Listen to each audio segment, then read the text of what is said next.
Hello everybody, and welcome back to video 2 about the Paint Gem 2 brushes, and welcome to Skip Allen Paints and the YouTube channel of Skip Allen. Okay, in the last video we finished going through damp cover.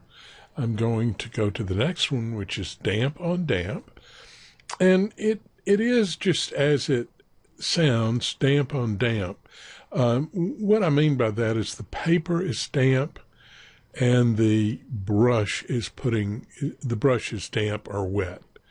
And so we get a little bit of a real wet kind of look with this brush. Now you can do light to dark, and you can come back and go over an area and see how it doesn't exactly cover where it was before. And if you stay on an area and put lots and lots of color down, it's going to run. Maybe. The first thing I have to do is I have to come over here and check and see what flow map I might be working with. And I need to close this. I pull that out. So I'm going to put this back up here, right about there. And we'll close that. And I want to find my flow maps. Okay, so I've got a more vertical. Let's pick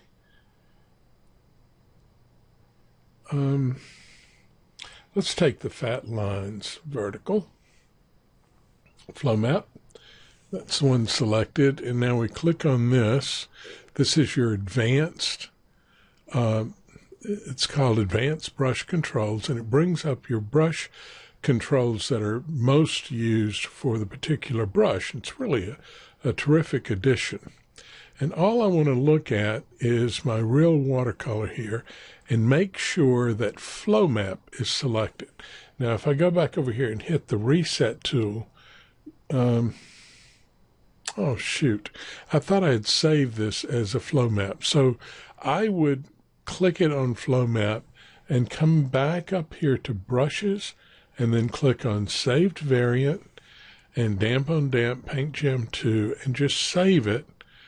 Same name, and it says user created variant already exists. Would you like to replace it? And say yes. Okay, so now it's set up for flow map. So now if I go in here and begin to increase my pressure and add a lot of paint, it's going to run.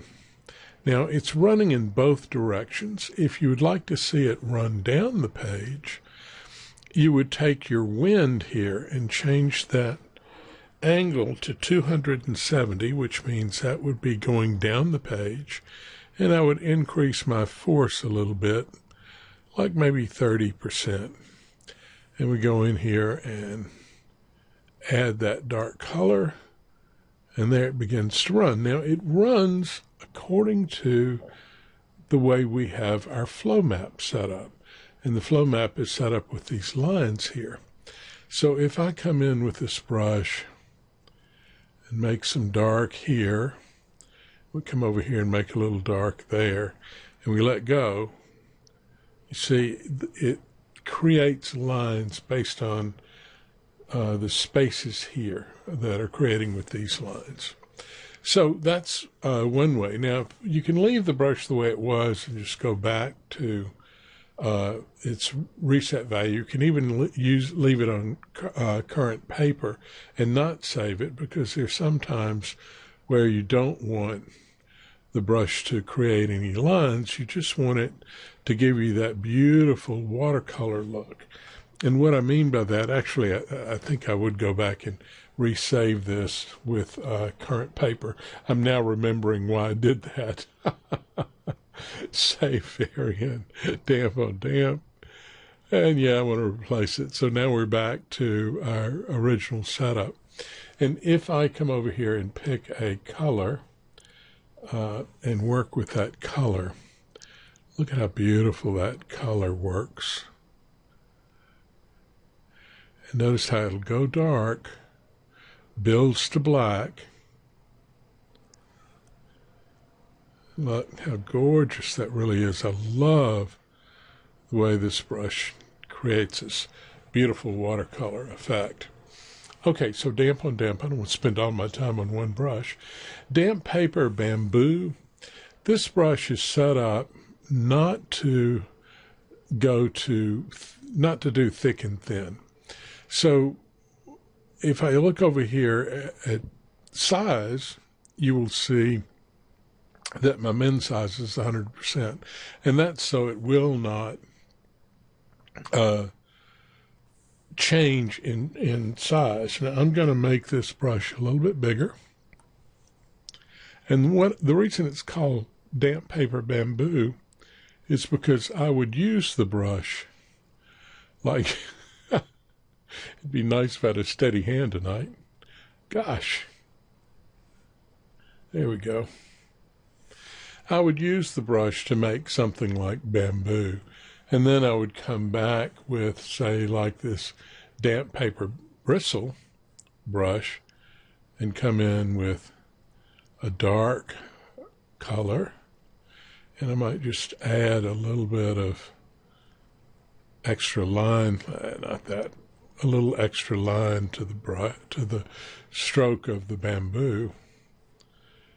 Might even just put in a line across. And then I have a place to put my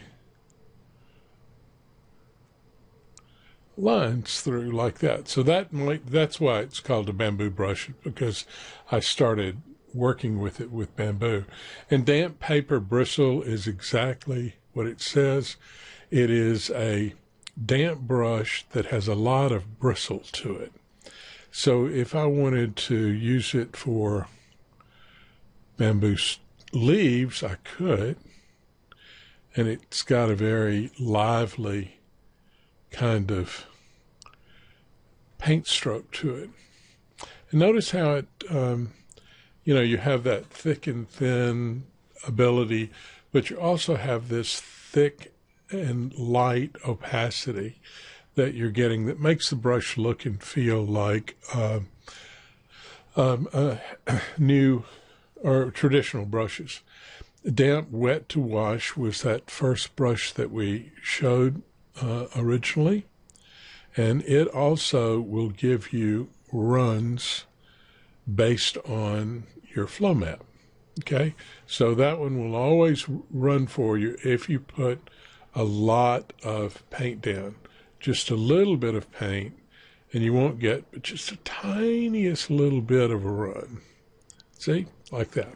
Okay, now let's get rid of that, and we'll go to dry wash. I love this brush. It's what it sounds like. You see, it stays dry. It works with a light, slow movement gives you dark, fast movement gives you light opacity like all the others have been. But this one is just a real nice, dry feeling brush with watercolor. Really like this brush a lot. Okay, so then we go to edged wash. And I'm not really sure why I call this one an edged wash, because it is a nice washy type brush, but you don't get much of an edge. See, if I let go, there's a little bit of an edge in there, and you actually can see the edges better if you do it with color. Go in like that, a little darker, really dark, a lot of pressure, slow movement, light, and we go back in, and there's just not much of an edge to it, but I still love this brush. I think it's a very nice watercolor brush. And the next one is Inky Flows. Now, Inky Flows, let's go back and put in that washed edge again. Just put it in. Now, this one is not set up with velocity. It's set up with pressure. And I'll put a little bit like that. Okay, and let that go. Now we're going to come back to Inky Flows. And Inky Flows is a very wet flowing brush. Okay, and what it can do is it can come along the line of something and just break that line up and soften the line completely, just like that. And it's a real nice brush to use for, well, like I said, softening something. Let's take this dry edge again.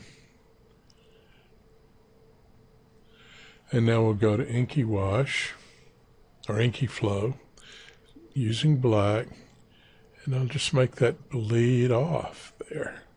See, it suddenly wets where once it was dry. Now you think of it as being very, very wet. Okay, so it's time to end this video, and we'll come back shortly.